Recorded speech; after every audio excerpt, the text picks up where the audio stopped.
Yo, yo, my sovereigns, what up? This is Boba Fett, uncensored on the internet.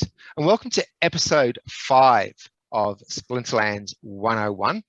And following along with the theme, tonight we're going to continue on with the Splinters, and we're going to be focusing tonight on death.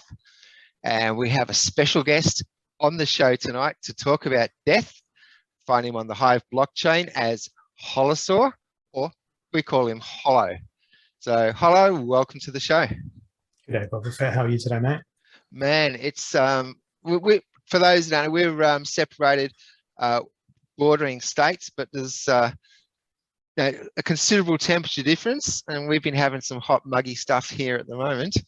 I've loved these last 2 days. It's been low 20s. I've been able to have the windows open, have a fresh breeze come through. It's been fantastic. Yeah. Just send my weather on to you guys in the east. Yeah. We're looking forward to some cool break because, I mean, sometimes it gets so hot that it just rains. And then the oppressive mugginess and heat comes in afterwards. Adelade's pretty dry, so we've got it well. So we walk out, we find ourselves in an oven. Perhaps it'd be more fitting to be talking about Fire Splinter, but we're not. Right. But you get enough fire and heat, we come to death. Exactly. So death, we started the last episode, asked Matt why Earth, because Earth is he loves Earth, and people are attracted to it for reasons, and for whatever depth into it. What is your attraction to death? Is it to do with the cards themselves? Is it the artwork? Is it a philosophy? Like, why death? There's many numbers of reasons now that I come to think about it, because it's a Splinter that I initially despised. I hated death when I was playing Alpha Edition and Beta and all that sort of stuff, Untamed. I just hated death. Like, I just couldn't win games with death. I had all the cards except for Lord of Darkness. That's a classic card that always got away from me, which is ironically probably one of the best Lord of the cards. Yeah. I did have one once upon a time, but I sold my collection, left the game, then came back. And then when I came back, I thought, I hate death. I'm not going to buy Lord of Darkness. Who cares? And in hindsight now, I really regret contemplating, should I buy this card for $200? It's max level. Should I? Nah, it's a bit too rich for my taste. And now it's like $250 for a single BCX. So it's gone up 10 times in price. Yep. So every time I encounter a Lord of Darkness on my streams, I stream daily on Twitch, it's just pure sadness from me. But with the little discussion we were having pre-recording, it reminded me of death has always sort of been a part of my life. And I think that's a really strange statement to make. But thinking back to my time in art school, I actually wrote my university thesis on how death is represented in visual culture. So there's this sort of underlying connection that I've got to this sort of, yes, death is often depicted as, spooky skeletons or this sort of thing, but it's also the logical conclusion to all things at the end of the day, or all living things. But then there's also this concept of entropy, that everything that's immaterial will also be destroyed, whether it's by the sands of time or that sort of thing. But this death is this concept that as humanity we've invented, it endures. And unfortunately, not a lot of the cards I own in Death Splinter endure through combat very well, because I like to play it in an unorthodox manner. But there was a couple of cards that came about with the Reward Edition and Orb edition that sort of just turned me around. I just thought, oh geez, this Death Splinter, this is now my stuff. This is for me. And as you can see, my background is a corrupted Pegasus. And, Pegasus is this, creature of light in the sky. You've often got, beautiful maidens riding Pegasuses into battle to confront their enemies. But no, this Pegasus is undead, and it's coming for you. And it's going to support everyone else on the battlefield while it does it. That and the Undead Lich, because I always sort of longed for this. It's a Death Splinter. They're undying. Why don't they have a resurrection? So as soon as I saw that the Undead Lich had a resurrection, I'm like, yes, now we're talking. But I think that there's a lot more stuff from a game design perspective that can. I see good things in Death's future. Let me put it out there.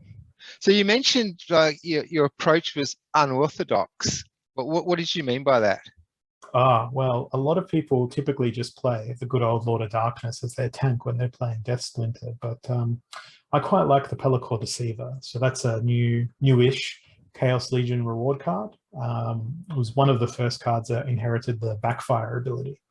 And that's an ability where if an enemy attempts to strike the Pellicor Deceiver and they miss, Pellicor Deceiver gets to counterattack essentially and deal damage. So I like that mechanic because it's sort of it's like a double jeopardy. Like you're gonna come and hit me, come on, hit me, and there's gonna be that revenge, and it's that sort of gameplay metaphor of death will always win. Except the humor in that is we've affectionately named the Pellicor Deceiver on my streams as the Pellicor Defective, because he gets hit instead of dodging, so his Backfire ability never triggers. And when he does get hit, he tends to die pretty instantaneously. So when I play the Splinter in an unorthodox manner, it's either through trying to get them up to really insane high speeds without using the common card that most people do that in Death play, which is Nightmare, who's got Phase and Blast and all these other abilities. I'm talking about Diamond level. So if you own these cards and you don't see these abilities, get up to Diamond level. You get these abilities. They're great. It's not cheap, but it's worth it.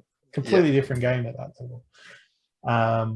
But also embracing death. And I've really loved that with the Chaos Legion summoner Thaddeus Brood, who reduces the enemy health by 1. And if you stack that up with a number of weakens on your team, which further reduces your enemy's health, that stacks seemingly an unlimited number of times. Then you throw in a few creatures with redemption in there, like a Halfling Alchemist or a Cursed Slimeball, and you just watch the other team kill themselves because you've reduced their health. They kill the creature that's got redemption on it, and then all their team just collapses because they're out of health because of all the weakens.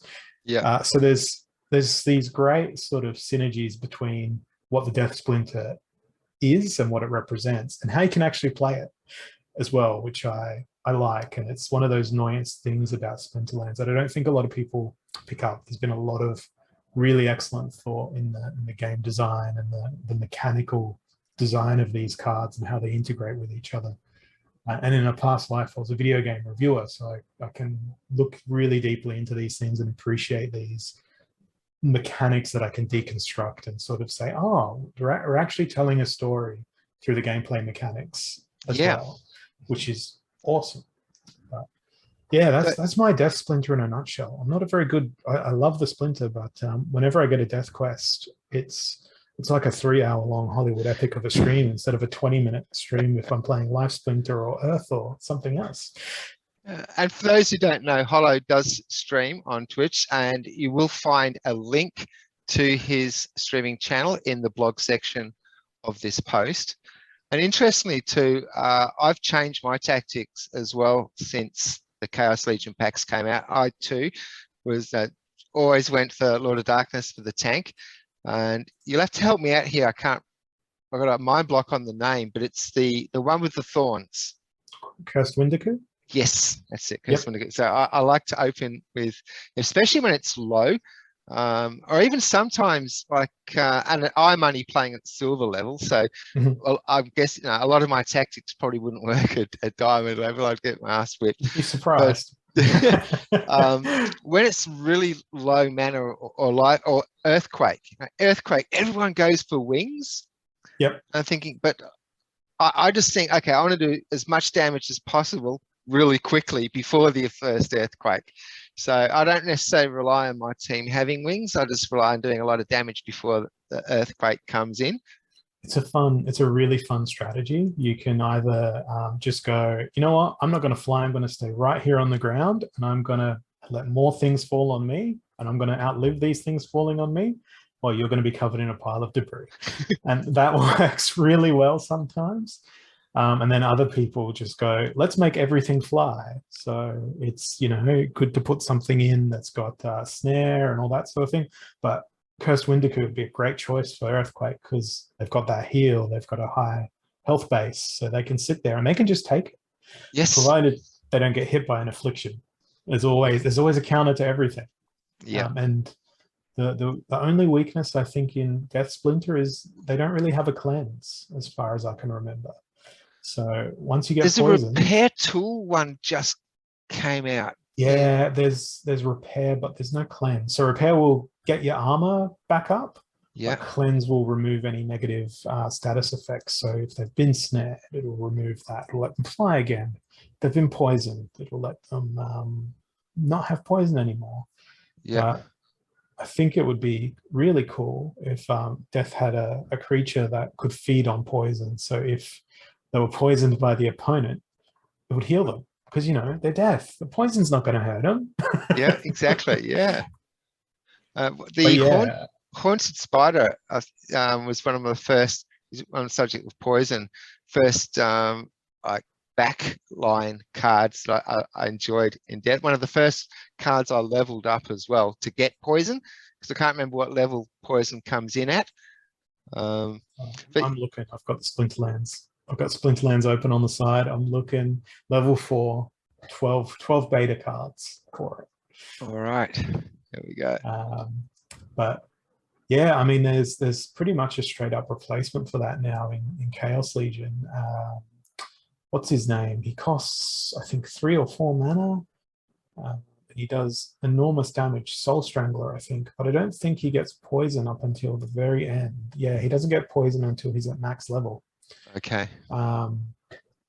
So he's got 4 attack, 3 speed, 4 health, and poison, which is a pretty close match for Haunted Spider at max level. He's got the extra damage with 1 less health, but doesn't get poison until Diamond League. Which again, you know, if you're playing in silver, you know, it looks like there's only silver, gold, diamond. There's a big gap. There's a big gap between that. It's a completely different game. Yeah. When you're playing at bronze. So I maxed out my Thaddeus in the Chaos, but I don't get to play him to full advantage because I'm capped by my league.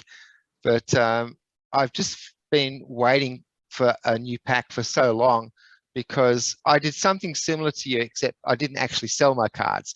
I just huddled, but I left for quite a period of time. And so most of my summoners are alpha and beta cards. Yep. And like, I think my Taurus Palladium is level 6 in the life, but the rest of them are like 4 or 3. So pretty much my entire game is restricted to level 3 and 4 summoners. Yep. So I said, once Chaos Pack comes out, I'm going to max some summoners early on, because it'd just be ridiculous now to try to go from level 4 to max out an alpha or a beta card pack. I know your pain. I've got a level 7 Auric Stormbringer beta, and to bring him up to level 8 so I can use him in Diamond League. Oh, it's ridiculous. It's 4 times what I paid to get it to level 7. And I'm like, this is not worth it. This is not worth it.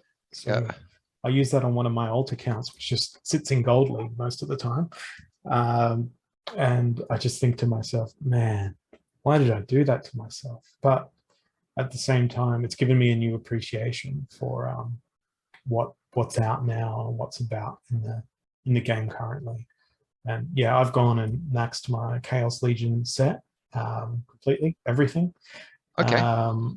And it's a great experience. I still haven't played every single card. There's cards that I haven't even considered or thought of how I'm going to use them in teams yet.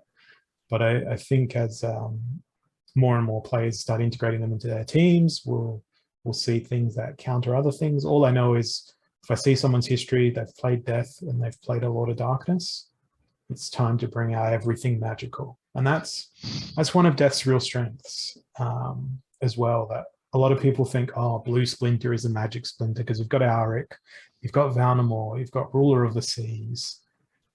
They're brutal. They're absolutely brutal cards that are almost impossible to counter.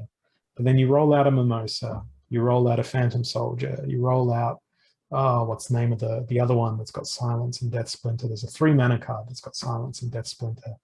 Can't remember its It's a name right Venari, now. isn't it? Death Elemental. Ah, There's probably another Venari one as well. yeah. But you can stack a whole bunch of silence, stack it with void, put something in with magic reflect at the front, and you just sit there and you laugh and you laugh and you laugh because it's, oh, you thought you were going to destroy me with magic. Guess what? Sometimes it still works because that blast damage can be pretty brutal on the creature behind your magic reflect in the front line. But yeah, it's funny that one of the things I hate facing the most, which is Blue Splinter, is exactly what one of Death's most powerful attacks is as well, is to go with the heavy magic yourself right back at them. Yep. Yeah, well, Alric was a big one. Like, and at my level, conventional play, have a good tank up the front, and then as many of my cards as I can fit in with the mana cap that have 2 automatically become 3, as long as you don't get knocked back by ability of your opponent, and then just boom, boom, boom, boom, and that was pretty much the MO for water. That was. Yeah. That's exactly. But now, Death is moved into that element as well. Yeah, and it's even better with Thaddeus as well. Like that -1 magic, you've counted out that Auric. And if it's Valnamore, you've counted out 2 of Valnamore's 3 abilities. Then you've just got to contend with the speed and somehow slowing down. Then you're back on equal footings. So it's a really good way. But some of these Death legendary cards are just so outstanding now. Like, I think if I was to be given the smorgasbord of, take 1 Splinter's legendary cards and enjoy, I think Death Splinter has probably the strongest lineup from a utility point of view. Other than Dragon, because most Dragon cards are legendary. But you look at things like the Ancient Lich, which I spoke about earlier, Cthulhu from the Dice Edition. It's a stunning card when it's maxed out. It's got Cripple, it flies, it can stun, it weakens your opponents, and then it's got Last Stand. It's Death Splinter's Cron, but it just doesn't have the heal. And it's a wonderful card. Dark Hawan, if they get cranking and start eating up enemy creatures through Scavenger, they can end up with 20 health at the end of a battle. And if you couple them up with a Corrupted Pegasus, it's 20 health that keeps healing, which is why I think Death Splinter doesn't have a cleanse, because if it had a cleanse, you could get some very broken combinations going, Right. which is why I think currently we see a lot of blue, green, and life teams dominating in high leagues, because you can make those teams completely invincible if you play the right creatures in the right order. Interesting you mentioned the versatility of Death there, because that was Matt's thing with the Earth. He said, I love Earth because of the versatility of the suit. And you see that same strength in Death, like the versatility. So is there an underpinning sort of notion that, like, I love this deck, and for whatever reason, I love this, and then you can validate that for various reasons. Because it's just interesting that the strong point you've both said, this is why I like this suit, and Earth and Death so different. Yeah. And when you're actually looking, and you can see, actually, before I move into what you plan ahead, I want to ask, because Matt says he's like one of the most predictable players on the game. If you see, I'm playing Matt, you know what to do. What about you? If people see that they're about to fight you, do they know what's coming, or are they going to be shocked? Typically they're like, oh, he's playing, let's jump on his stream, see what team he's going to pick and counter that, because I commentate that whole experience.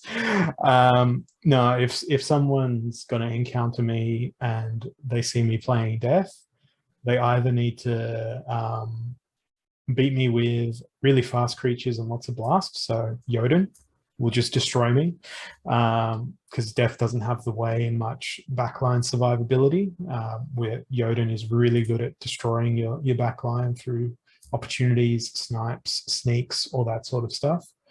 The one thing that I think that people can't really expect in Death, and I did this earlier, I think it was 2 days ago on a stream, where the rule set was equal opportunity.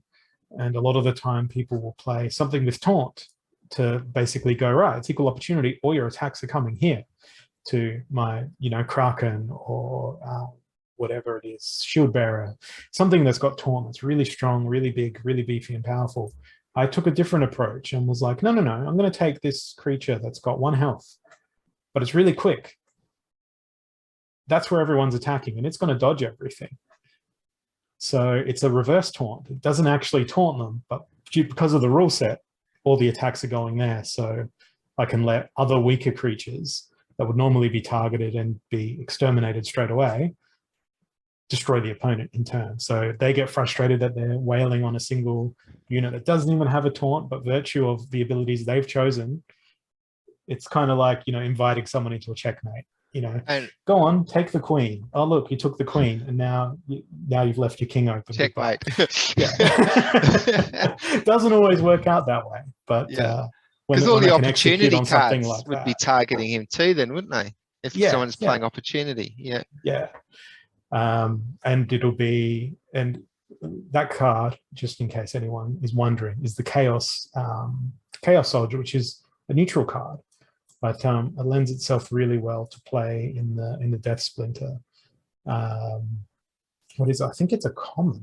I'm just double checking. Yeah, Chaos Agent. It's got phase, it's got dodge, so it's gonna avoid both magical and physical attacks, and then it'll backfire. Yeah. So again, it's going back to that Pelacor Deceiver. I think backfire plus death is such a great mix. And there's a card that I haven't really been able to take advantage of yet, which is the Riftwing, which is a new Chaos Legion card, because that's got the flying, the scavenge, the dodge, and the headwinds, which is a great combination. It's got really good speed as well. So it looks innocuous, but when I look at a card like that, I just look at it and say, yes, you're good. Yeah, and I've actually leveled up my Riftwing. And the Chaos Agent, I think mine's level 1 or level 2. So I kind of see him as like a glorified chicken, except it's costing me a mana. So I don't really use that card much. Yeah, he's really, really misleading. He looks useless, but he's very useless. You can play him as a dodge tank. So that's a strategy I like to do when I play fire. If it's something like close range in the rule set, you just put a Spark Pixies in the front as your tank and let them dodge everything. So that goes back to my time playing MMOs. You've got 2 types of tanks. You've got the Lord of Darkness style tank who just sits there and takes it, or exactly. Yeah. Or you've got the ninja style of tank who's like, why can't you hit me? It's like Morpheus in that scene from The Matrix. Stop trying to hit me and hit me. Which works just as well. You're not taking the damage, you're dodging it instead. So there's, as you sort of touched on, it's that versatility. It exists in every Splinter, but you've just got to take the time to look at it and think about how things interact with one another.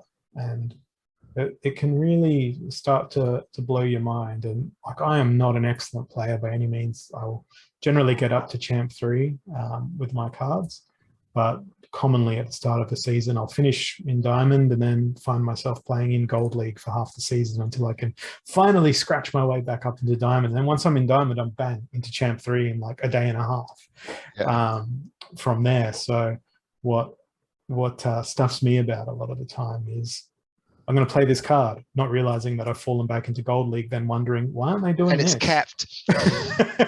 Why isn't the Shield Bearer returning fire? Why doesn't my Dark Hawan have magic reflex? What's going on? What happened? How can this be? Yeah, I do the same thing with heal cards. Yep. And the haunted spider, again, the poison at my level, like just it only takes to go back and end of season when you drop back to lose the poison. But you just Yep. don't think that. It's not until you're playing that why isn't doing this or why isn't doing that.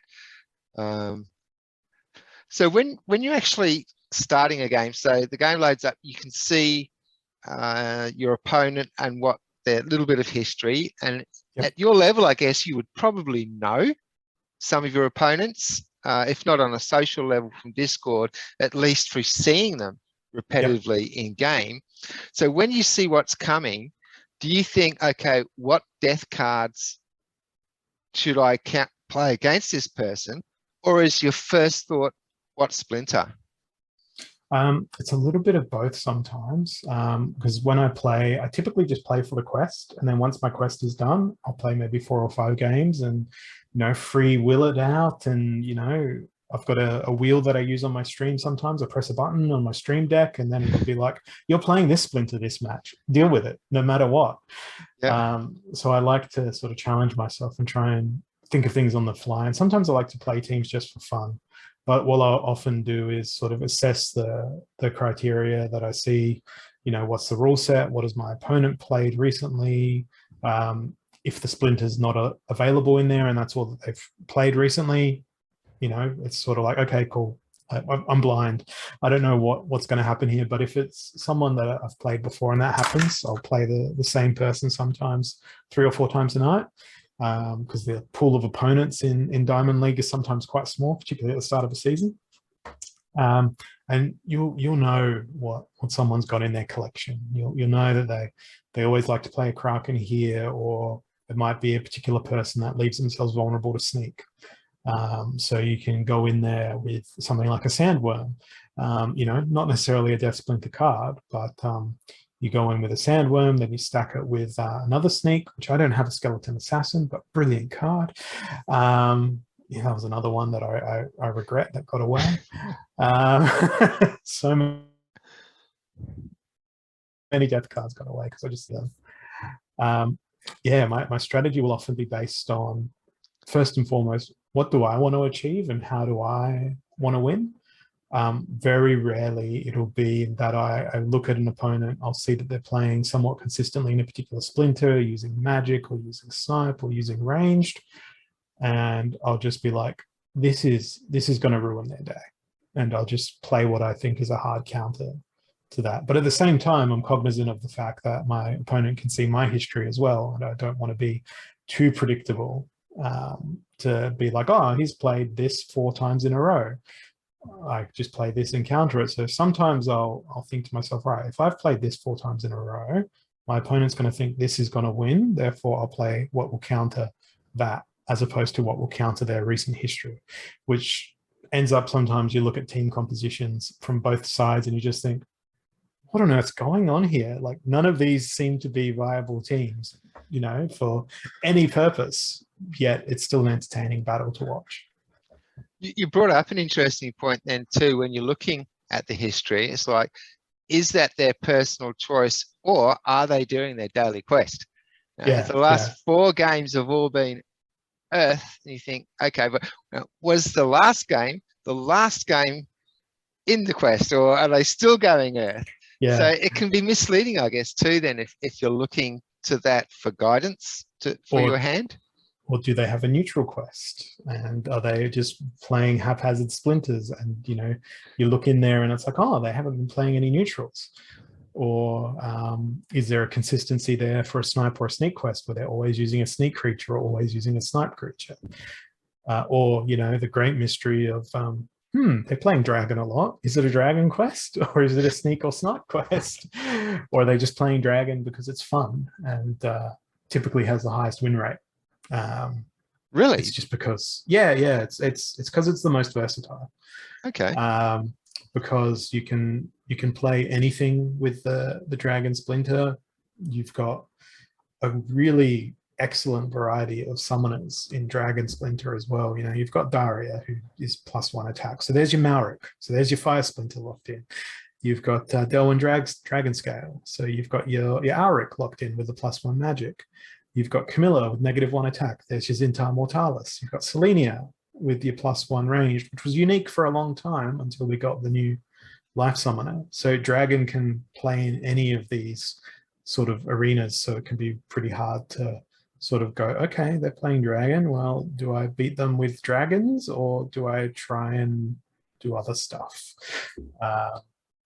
Yeah, there is a real sense of like meta game, because it's not only trying to read the battlefield and read the scenario, but it's also, you know, who is my opponent, what do they do? And sometimes I've played people that have consistently beaten me, and they'll play a team and I'll think, what's wrong? Are you okay? Like, I have a genuine concern for the person's well-being, because it's sometimes such a distant what's the word I'm sort of looking for here? It's sort of like they're usually, you know, if they were a race car, they've never left the track. Here they've driven straight through the chicane and into the tire wall, and you just think, out of good character. God, man, what's going on? Is your kid playing, or what's happened here? Because I have very little experience in the dragons, simply because I was lucky enough back that I actually pulled a couple of Selenia Skies, but like level 2 is my maximum dragon summoner. So, and even at silver level, like, you know, I'm not going to play a deck that I'm limited to level 2. Yeah, so I just rent out most of my dragon cards. So I have very little experience with the dragons. And also in that, you brought up an interesting point with the neutrals. How much do you rely, where the rule set allows, how much do you rely on neutral cards with your death, or do you focus more on like actual death cards without the neutrals? A lot of the time, the two neutrals that I tend to lean upon the most, I'm just sorting my cards here. Chaos Agent is, funnily enough, really a big one, and that was one of the guys in my audience who's like, if you like Pellicor Deceiver, go check out the Chaos Agent. He's the baby Pellicor Deceiver, just do it. So he's one I've grown quite fond of, but I think Dr. Blight would have been better as a Death Splinter card. He just fits that aesthetic, design, story. It doesn't make much sense for Dr. Blight to be supporting the Life Splinter in my eyes, you know, unless Life Splinter are sort of developing this plague that takes out death and allows immortal life, but I'm not sure why you'd employ Dr. Blight in that. Cornelius is really great. Okay, that's a card I don't know. Splinter. Cornelius is legendary from Untamed. They, at max level, they get Heal, Thorns, Return Fire, and Magic Reflect. So they're kind of like a Lord Arianthus, but can do some damage from the back line. Yeah, I like my Lord Arianthus when there's no melee. It's like I tank him, so he's pretty good. And there's some other cards that lend themselves well to Death Splinter from neutrals as well. Chain Golem in particular, that he's almost like a proxy Lord of Darkness for those that don't have the Lord of Darkness. The only thing he's missing is the Retaliate and the Enrage. And Grenadier is another one that lends itself really well to Death Splinter in combination with Screeching Banshee, or no, not that one. That's a wrong Splinter. 3 mana card. Death Splinter has Blast. It was in alpha.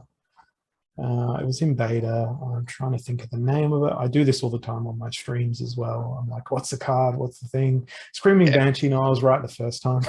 Especially when you can picture in your head. It's like, it's when you bump into someone you haven't seen for a while. It's like you try and have a whole conversation without mentioning their name because you can't remember their name. Or recently a friend of mine was buying a car and I was helping them out, and that facial recognition sort of thing was, we had the dealer come around, bring the car, we test drove it.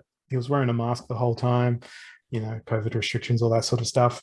You know, she decided, I'm going to go buy it. So we go out to the dealership, rock up, bloke obviously recognizes us because I've got my massive beard and whatnot. He comes out, I'm like, good day, we're looking for so-and-so. He's like, yeah, that's me. I'm like, oh, hey.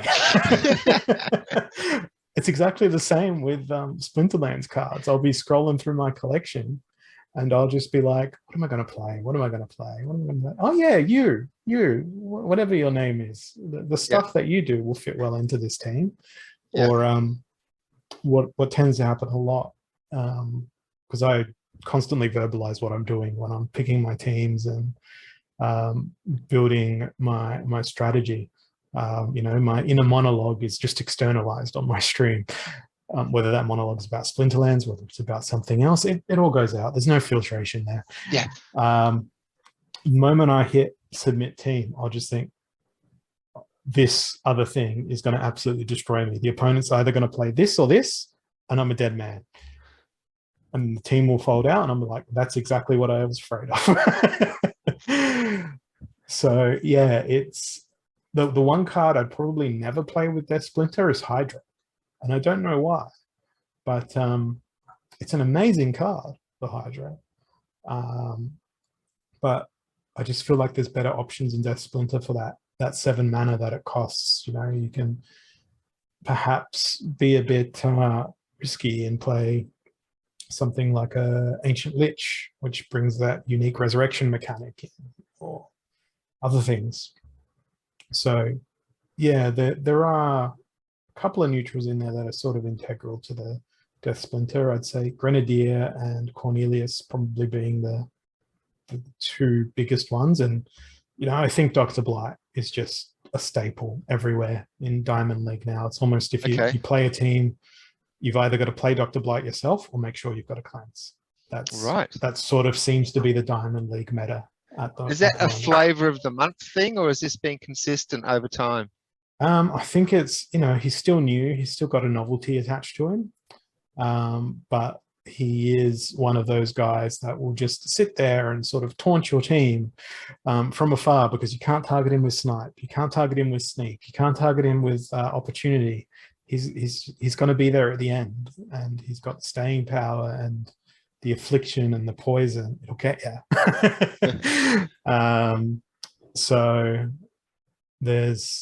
I really, really think that we should see a new ability in the game, and I really want it to be called Ignorance, and it ignores taunts and it ignores camouflage. It'll just attack those things no matter what.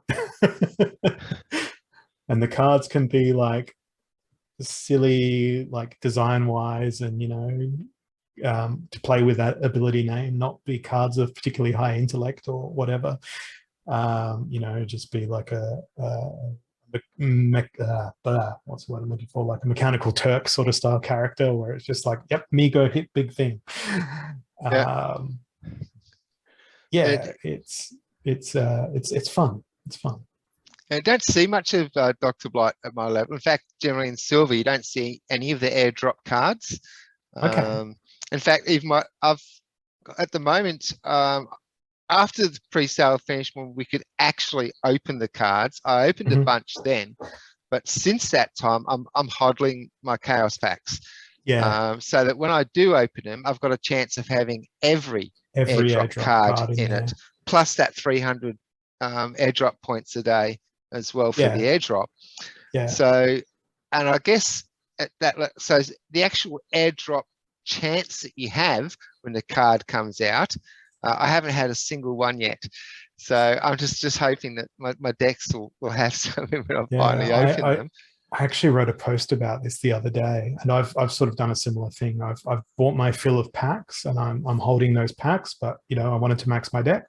I went out to the market, went and bought all the cards I needed on the market, and my idea is the same. I may want to build a gold foil team later on for gold foil Chaos Legion tournaments in the future. And I know that statistically I've probably got enough cards hiding in those packs that will get me there. I know I've definitely got enough cards on the statistical basis that if I was to open all those packs with potions, I'd roughly get another max set of Chaos Legion out of it, plus probably 3/4 of a max gold deck. But my view is if I keep those packs closed, when I open them later, sure, I'll have a lower chance of obtaining a specific legendary card when I flip a legendary card, but the chance that it will be any of those legendary cards is greater than just being limited to the ones that are currently out in the wild. So that's a strategy I think that not a lot of players sort of have.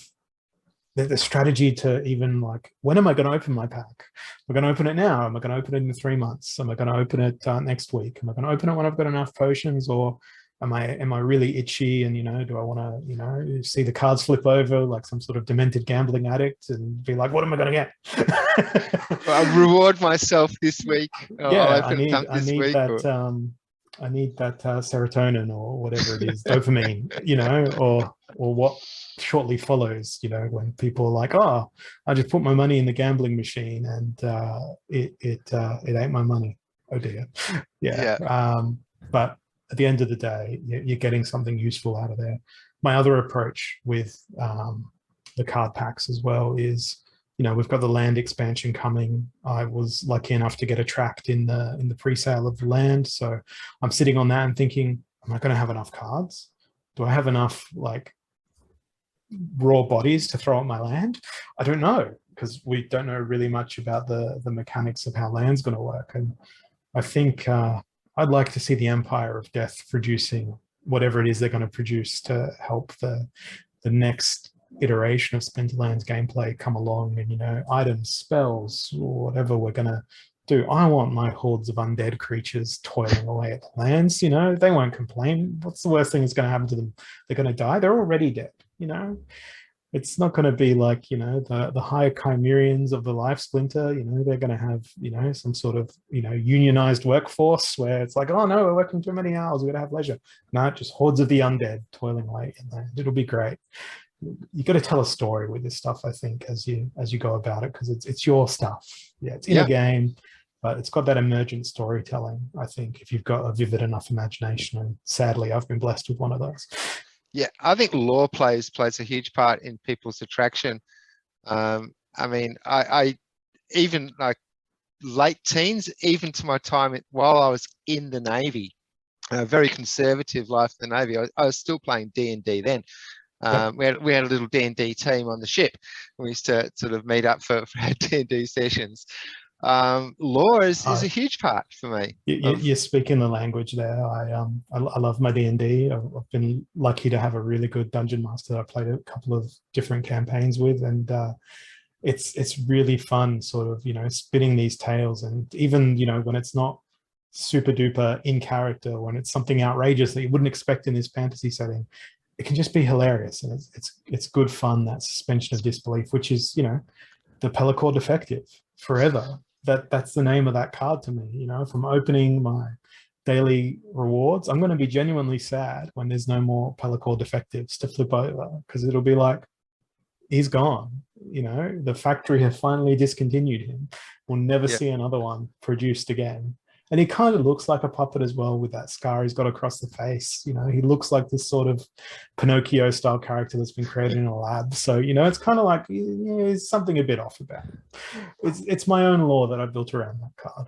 Yeah, I actually scooped up so many of those at like 12 cents or 11 cents or something on the market to level up, and still get them now in reward chests. So I do like it. Yeah.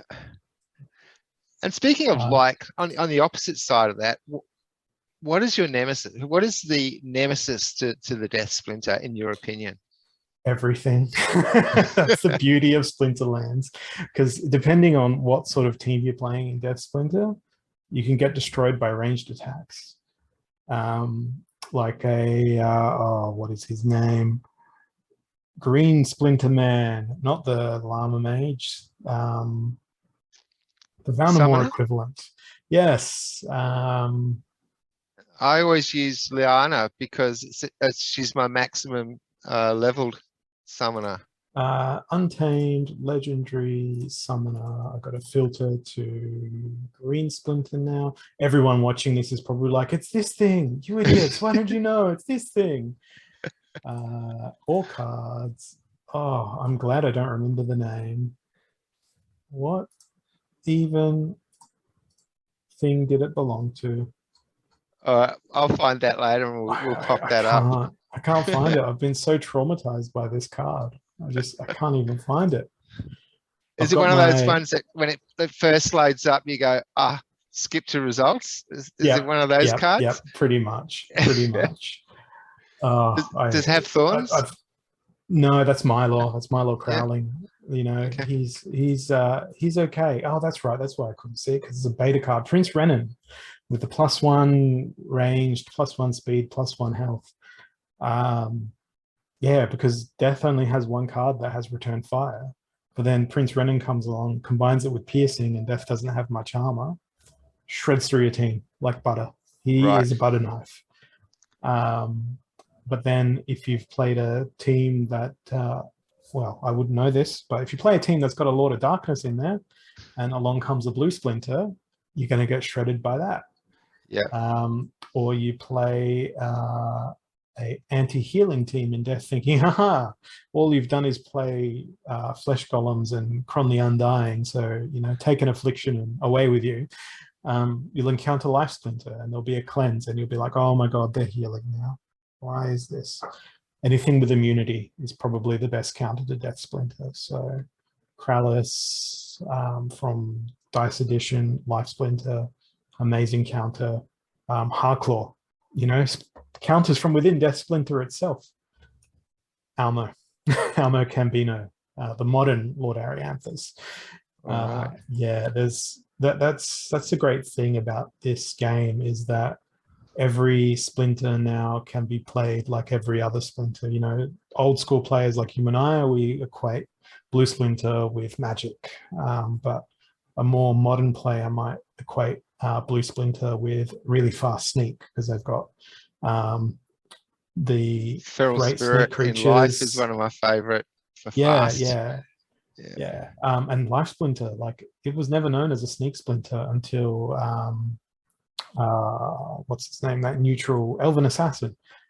I never see that neutral card played with any other splinter other than Life Splinter. It just feels like it belongs in Life Splinter. Sometimes you'll see it in Blue Splinter, where they do the quad sneak team, which is like the Pelacor Assassin, the Saber Shark, Elven Cutthroat, and there's another sneak creature, Uraeus, is that little serpenty poison dude, current reward epic.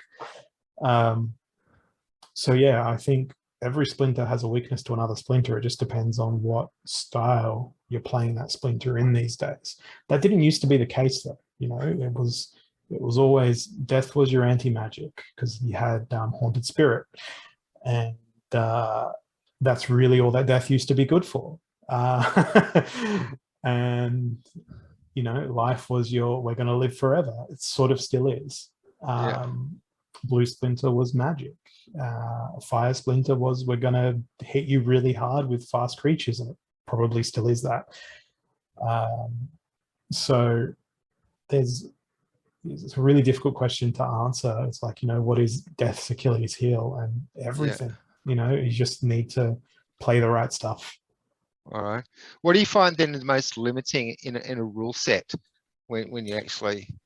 For Death Splinter, I want to play more cards. I want to play more than 6 cards, because it's kind of like all these, like this series of 10 cards would synergize excellently together, but you know, you're limited by those 6 slots.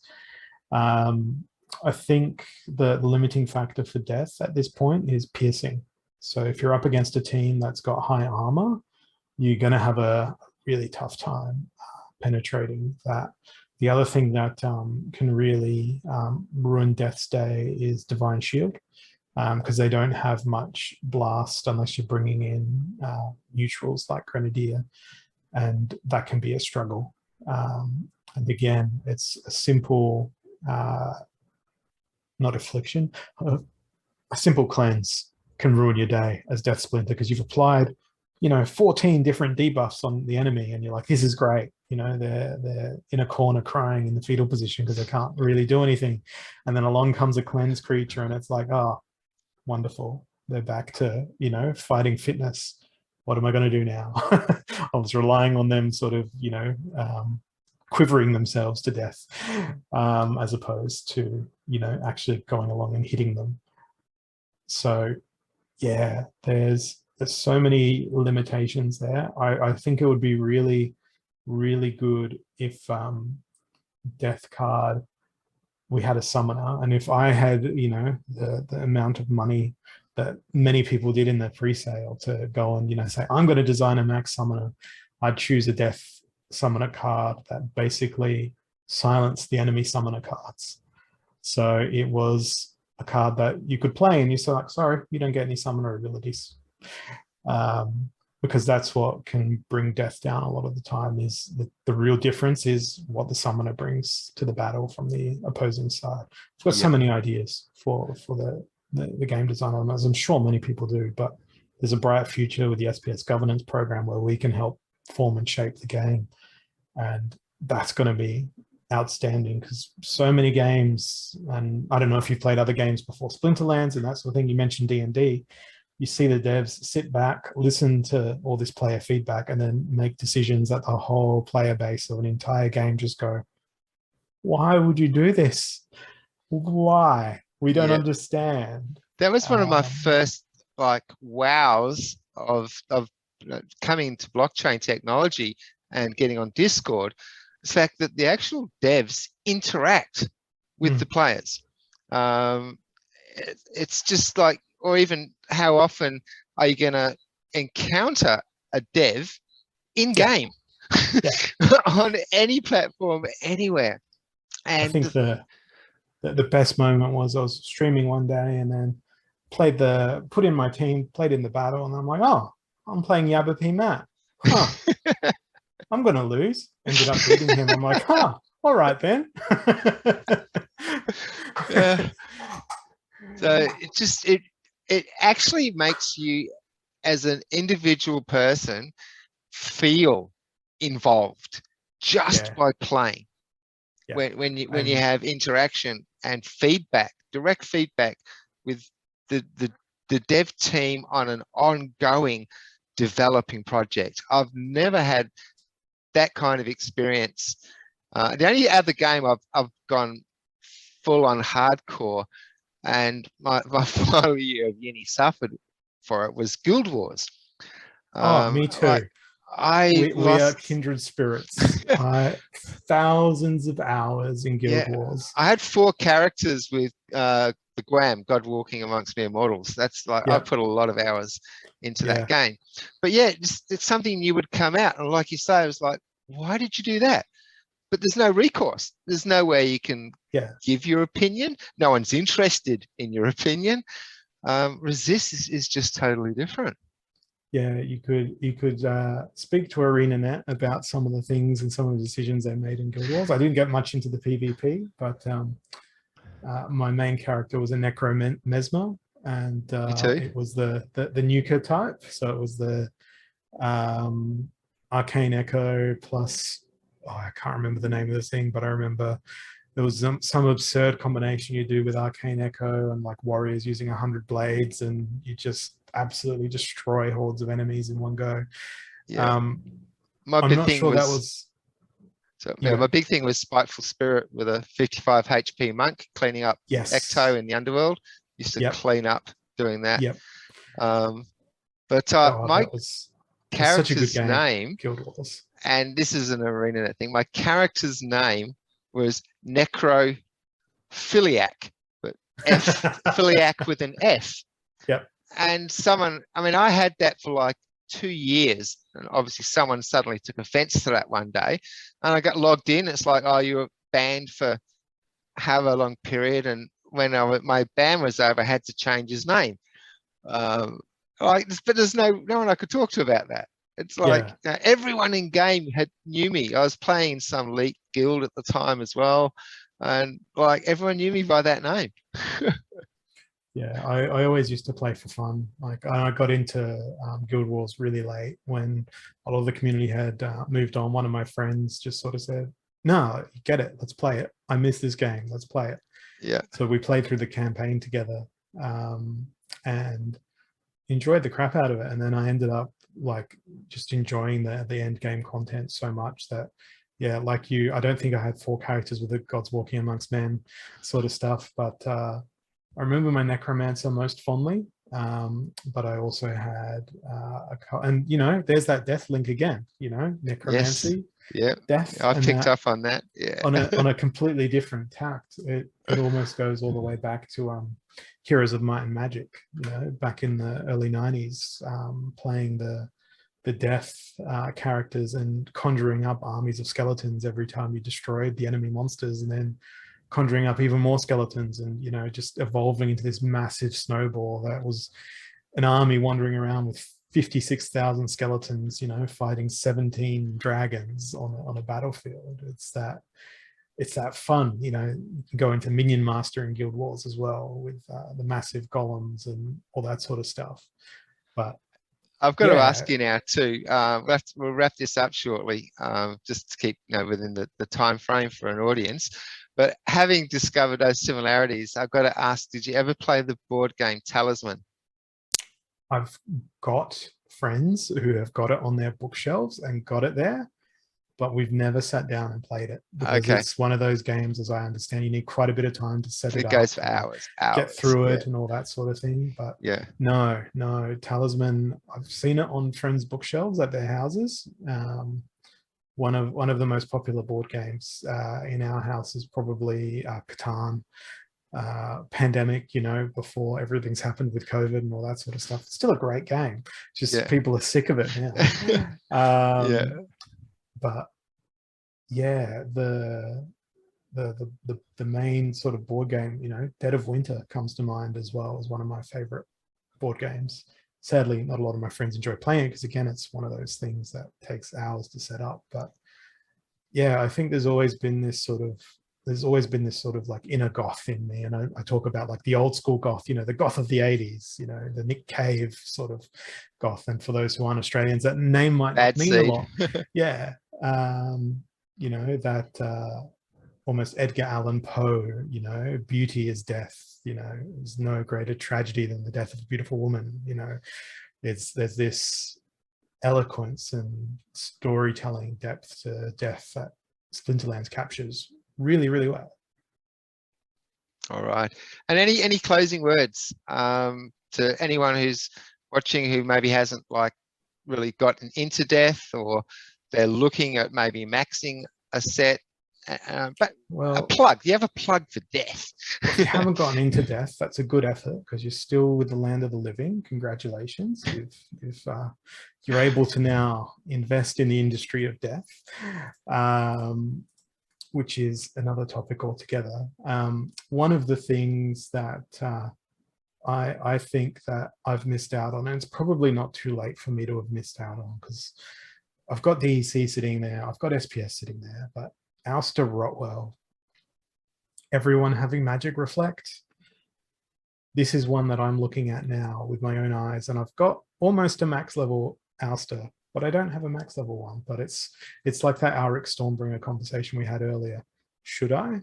Shouldn't I? Can I justify this? Should I justify this? And probably after we conclude this discussion, I'm going to go off and do it, Yeah. because everyone's going to watch this stream and go, "Oh, Ouster Rotwell, let's get on that."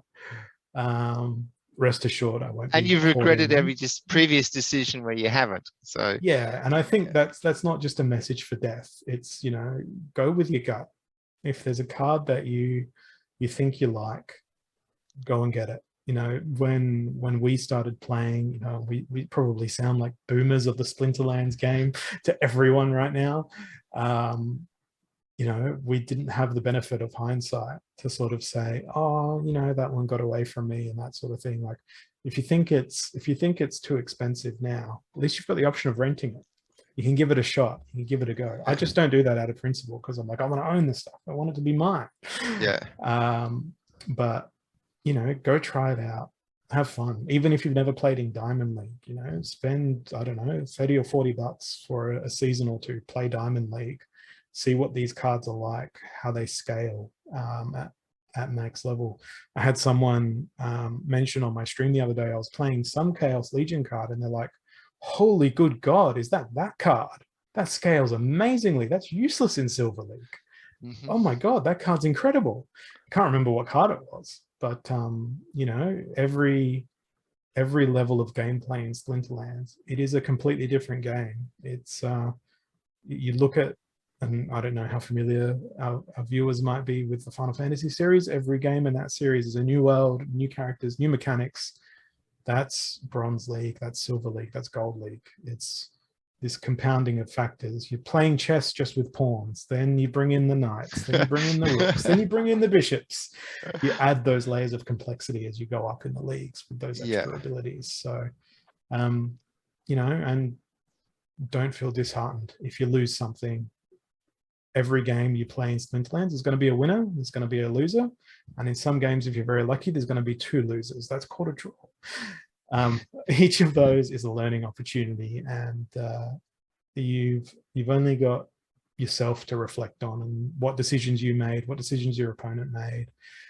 It's dice rolls. There's no need to like break keyboards and break mice and go, this game is unbalanced, but it's an asymmetrical game. You've got to figure out how your advantage can beat your opponent's disadvantage. And sometimes, you know, it's like a coin toss. One side has to win. Yeah. I've gone on like 14 or 15 game loss streaks. That's how I started my season, I think 3 or 4 seasons ago. Almost ended up back in Silver League from Diamond League. And I'm sitting there going, how did I sink this low in my life? How did I get to this point? But the key was, okay, cool. I've got to remember this is a different game from what I'm used to playing in Diamond League. And that's the beauty of Splinterlands, is that the more time and the more attention you give to the underlying gameplay mechanics, the more you get out of it, because the more deeply satisfying that experience becomes. Those are my closing remarks. All right. And great bit of advice there too. And we'll finish up. We have this little disappearing act we do at the end of the scene. So I'm going to actually channel some magic your way and actually teach you how to disappear, how to just into thin air. Right. All right. Just on final closing, just for the viewers, remember, we love engagement on the posts. I am someone who does reply to every single comment. And if you have any questions, if you strongly agree, you strongly disagree, anything at all, comment on the post, because every week one viewer will receive 10% of the post rewards, and it's for the comment that receives the most engagement. So if you put a comment on, someone replies to your comment, reply back again, get that roll going. Whichever comment has the most engagement will receive 10% of this post's rewards. All right. And I think they might get a little bit extra from me on this one as well. All right. Awesome. They might get a Pellicore Deceiver. They might get one of the defective automatons of the Death Splinter sent to them as well. Terrific. All right. So what we do is like it's a little click motion, and if we do it in unison, so for example, we go 1, 2, 3, click, we should both just disappear off the screen. Okay. But it only like works magicians. in unison. Yeah. Gotcha. All right. Yeah. So all right. I'm Boba Fett. I'm Peace Holozor. out.